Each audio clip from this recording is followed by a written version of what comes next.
Hi there, Year 11. In this video, we're going to look at the interaction of biotic factors in an ecosystem. In other words, we're going to look at the relationship between living things in different ecosystems. Now, this here should be a fish that you're familiar with, particularly if you've seen the film Finding Nemo. This is the clownfish, and the clownfish is found in the Great Barrier Reef. And the clownfish has a really interesting relationship with the sea anemone. The sea anemone is the green tentacle-like structure here. The sea anemone has lots of stingers in these tentacles, and that helps keep away predators. But the clownfish itself is benefiting from this relationship it has with the anemone. So the clownfish is able to live there quite comfortably and not affected by the stings at all, and it will eat all the remnants of what the anemone is eating itself. It'll pick algae off the anemone that might grow there as well. And the anemone itself is also benefiting from having the clownfish there in the way that it absorbs the nutrients from the waste products of the clownfish. And the clownfish itself also provides a little bit of protection for the anemone. There's certain fish that like to eat the anemone, but as you might imagine, if you're thinking you're eating, say, a bunch of broccoli or the equivalent in the ocean, and you see these beady little eyes bearing out at you again, that might make you think twice about eating that particular plant or that particular anemone in this case. Now, symbiotic relationships are really close relationships that are beneficial to at least one of the species. So they usually involve providing a certain amount of things for one of those organisms, such as protection or feeding or transportation or sometimes cleaning. Now, you might think of a fish like the remora or the suckerfish that you often see attached to the underside of sharks.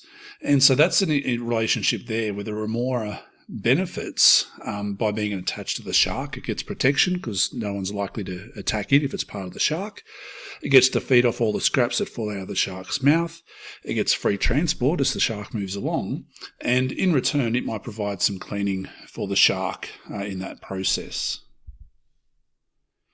Now, this here is a picture of something we call lichen. Now, lichen is something that you may be familiar with, particularly in certain parts of Sydney, where this is really common on rooftops, where there's high humidity and particularly rooftops that are the old terracotta tiles that have been around for some time. Now, lichen is actually a colony of fungi, plus usually either an algae or a cyanobacteria involved in it as well, which gives it this distinctive sort of colour.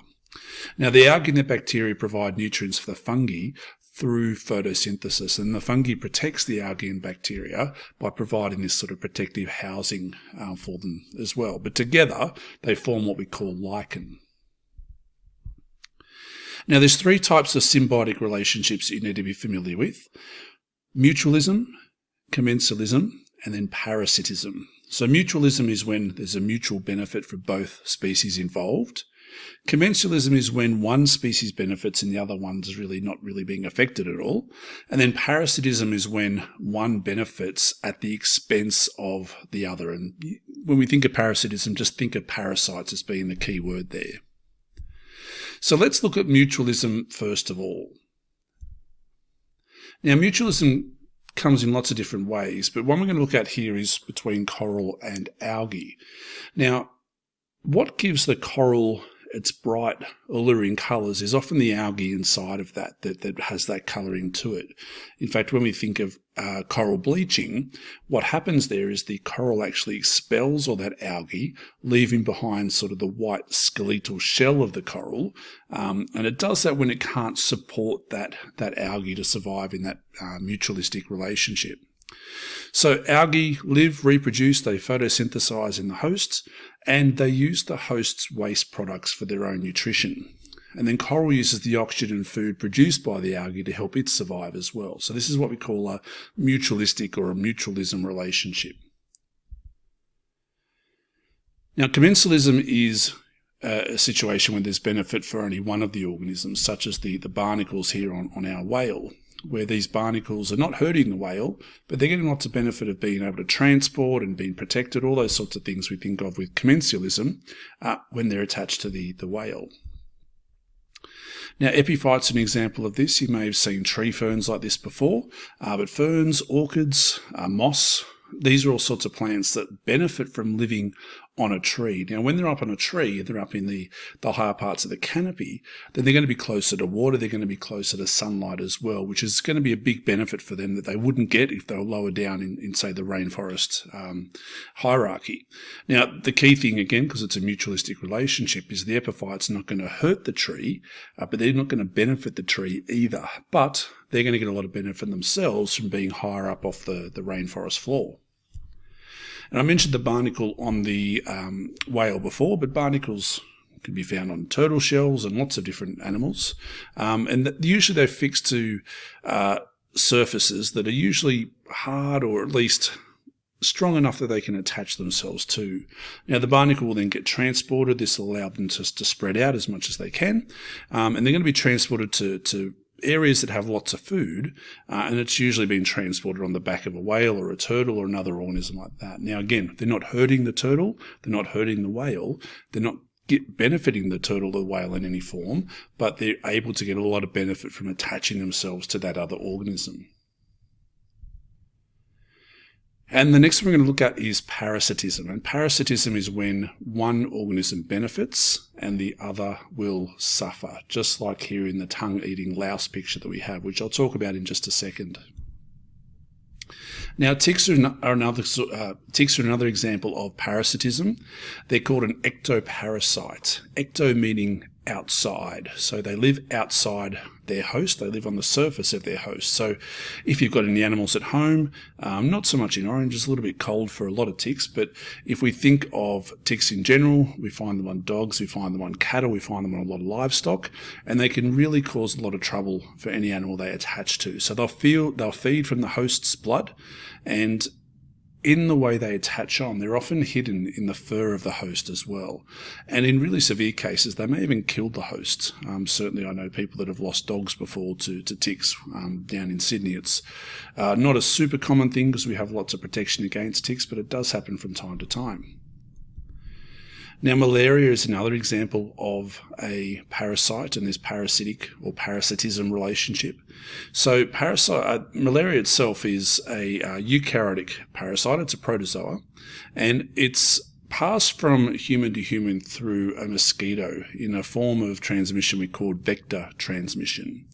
And what happens is the mosquito will bite someone who's infected with the malaria plasmodium, and then they'll go and bite another human, and that plasmodium will leave the mosquito and then be passed on to the new host.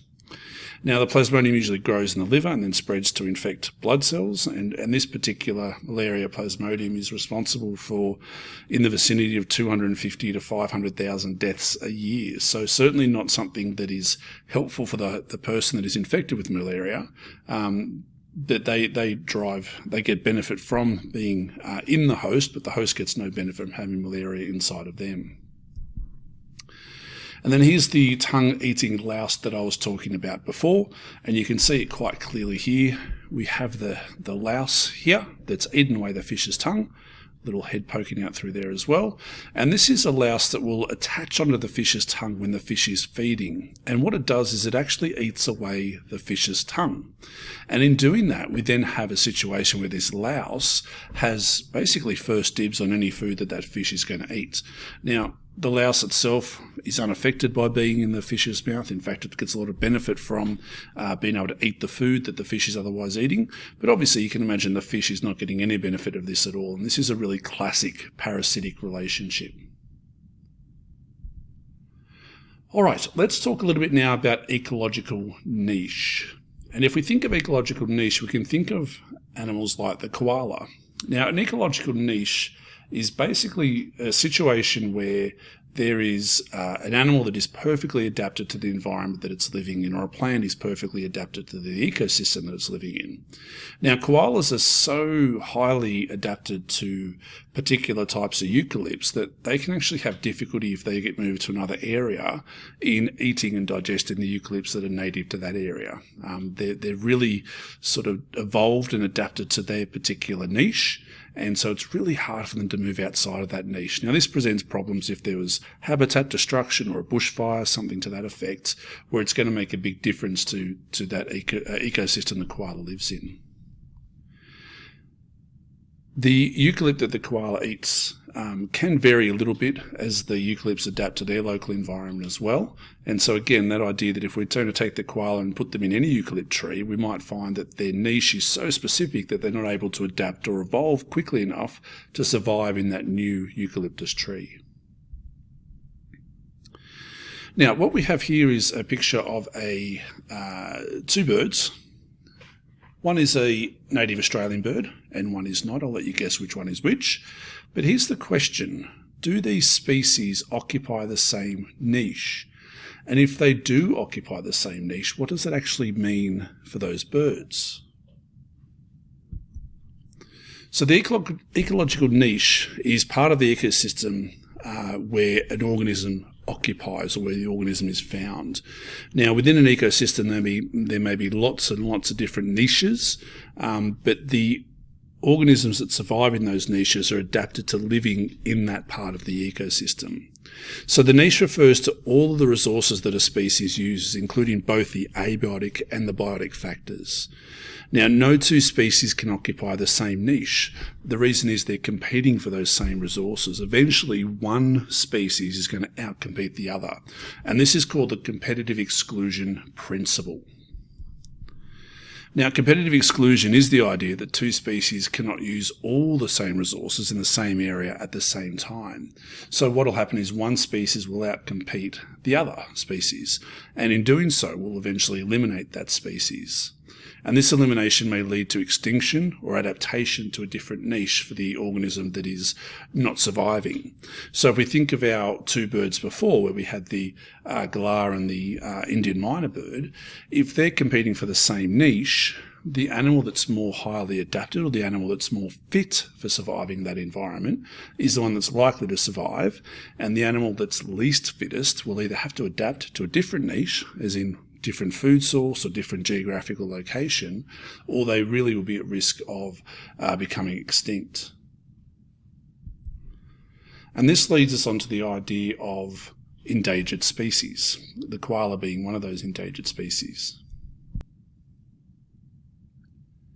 Now, there's a couple of terms around the idea of a niche that you need to be aware of. There's the fundamental niche and the realised niche. Now, the fundamental niche is where an organism would occupy if there were no competitors, predators, or parasites. So if there were just galahs, or if there were just koalas in that area, what is the area that they would live in? What is their niche within that ecosystem, considering there'd be no competition, no predators, nothing that would prevent them from establishing themselves in that niche? And then there's the realised niche, and this is the niche the organism actually occupies. And this is due to restrictions placed on them by other organisms, whether it be through predation or competition, it might be through habitat destruction, it might be through parasites as well. Now, this is a picture here showing some of the different climate classes in Australia. And each of these areas relates to a specific ecosystem with which there are certain animals that are highly specialised in that ecosystem. So they've found their own niche within that ecosystem. And it's really important to understand this because Australia is really unique in the way that we have so many different ecosystems. And as a result, we have such a diversity of wildlife in Australia. But one thing that's really key is, barring a few organisms, like kangaroos would be an example of one, and some birds, the majority of the time we find that our native animals or native organisms will just kind of exist within their niche, wherever that might be. And the reason is the ecosystem here, for example, in the desert, is incredibly different to the ecosystem, say, up here in the north in the rainforest area or the tropical areas. So again, over time, through evolution, adaptation, survival of the fittest, we have a situation where animals are highly adapted to these niche areas, these niche ecosystems, and therefore they're not able to usually spread out past their own niche that they've developed.